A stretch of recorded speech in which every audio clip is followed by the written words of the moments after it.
कुंभकर्ण के पुत्र का वध क्यों करना पड़ा माता सीता को। एक दिन श्री राम अपने परिवार के साथ राज्यसभा में बैठे थे। उसी समय विभीषण अपनी पत्नी और मंत्रियों के साथ दौड़े दौड़े श्री राम के पास पहुँचे और उनसे मदद की गुहार करने लगे। तब प्रभु श्री राम ने विभीषण से परेशानी का कारण पूछा। विभीषण ने बताया कि कुंभकर्ण का एक पुत्र है जिसका नाम मूलकासुर है। मूलकासुर का जन्म मूल नक्षत्र में हुआ था। इस कारण कुंभकर्ण उसे लंका से बाहर जंगल में छोड़ आया था।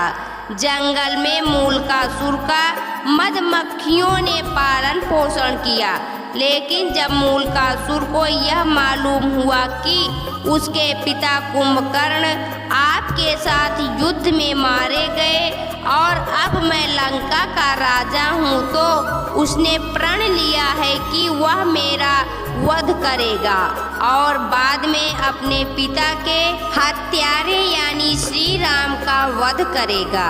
विभीषण ने श्री राम से कहा, हे प्रभु, मूलकासुर ने आपको मारने की ठान ली है और वह इसके लिए तैयारी भी कर रहा है। विभीषण के इतना कहते ही श्री राम ने भाइयों सहित वानर सेना को युद्ध का आदेश दिया और पुष्पक विमान पर बैठकर लंका की ओर चले। उधर जब मूलकासुर को इस बात की पता चली तो वह युद्ध करने के लिए लंका के बाहर पहुंच गया। दोनों सेनाओं में करीब 7 दिनों तक भयंकर युद्ध चलता रहा, लेकिन कोई परिणाम नहीं आया। युद्ध खत्म न होता देख ब्रह्मा जी प्रकट हुए। उन्होंने श्री राम से कहा कि मूलकासुर किसी भी पुरुष के हाथों नहीं मर सकता, क्योंकि मैंने ही इसे स्त्री के हाथों मृत्यु प्राप्त करने का वरदान दिया है। इसलिए मूलकासुर को एक स्त्री ही मार सकती है। आगे ब्रह्मा जी ने भगवान राम से कहा कि एक बार मूलकासुर ऋषि मुनियों से अपने पिता की मृत्यु का शोक व्यक्त करते हुए कह रहा था कि सीता के कारण मेरे कुल का विनाश हुआ। इस पर एक ऋषि ने क्रोधित होकर मूलकासुर को श्राप दिया कि जिस सीता को तू चंडी कह रहा है उसी के हाथ से तेरा अंत होगा। मुनि के एक कहने पर मूलकासुर उन्हें निगल गया। इसलिए मूलकासुर को देवी सीता ही परास्त कर सकती हैं। ब्रह्मा के कहे अनुसार श्री राम ने हनुमान को गरुड़ के साथ सीता को लाने के लिए भेजा।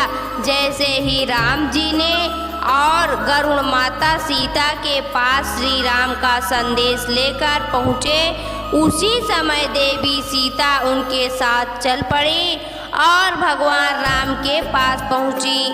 तब श्री राम ने उन्हें मूलकासुर के पराक्रम और उसे मिले वरदान के विषय में बताया। यह सब सुनते ही माता सीता क्रोधित हो गई। उनकी आवाज चारों दिशाओं में गूंजने लगी। माता सीता की देह से चंडी रूपी छाया निकलकर मूलकासुर का वध करने के लिए आगे बढ़ने लगी। छाया को अपने पास आता देख मूलकासुर ने कहा, हे देवी, तुम यहाँ से चली जाओ, क्योंकि मैं स्त्रियों पर अपना पराक्रम नहीं दर्शाता। इस पर चंडी छाया ने मूलकासुर से कहा, मैं तेरी मृत्यु चंडी हूँ। तूने ऋषि मुनियों का वध किया है, इसलिए तेरा अंत निश्चित है। इतना कहकर सीता के रूप में चंडी ने मूलकासुर पर बाण चलाए। दोनों ओर से बाणों की बौछार की जाने लगी, फिर भी मूलकासुर परास्त नहीं हो पा रहा था।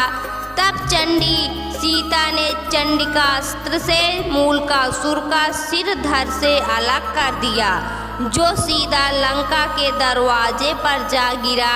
यह देखकर राक्षस भाग खड़े हुए और सीता की छाया पुनः देह में समा गई। इस तरह माता सीता के हाथों कुंभकर्ण के पुत्र मूलकासुर का वध संभव हुआ। दोस्तों, आपको यह पौराणिक कथा कैसी लगी कमेंट बॉक्स में ज़रूर बताएं। वीडियो को लाइक करें, शेयर करें और हमारे चैनल को सब्सक्राइब करना ना भूलें। वीडियो देखने के लिए आपका बहुत बहुत धन्यवाद।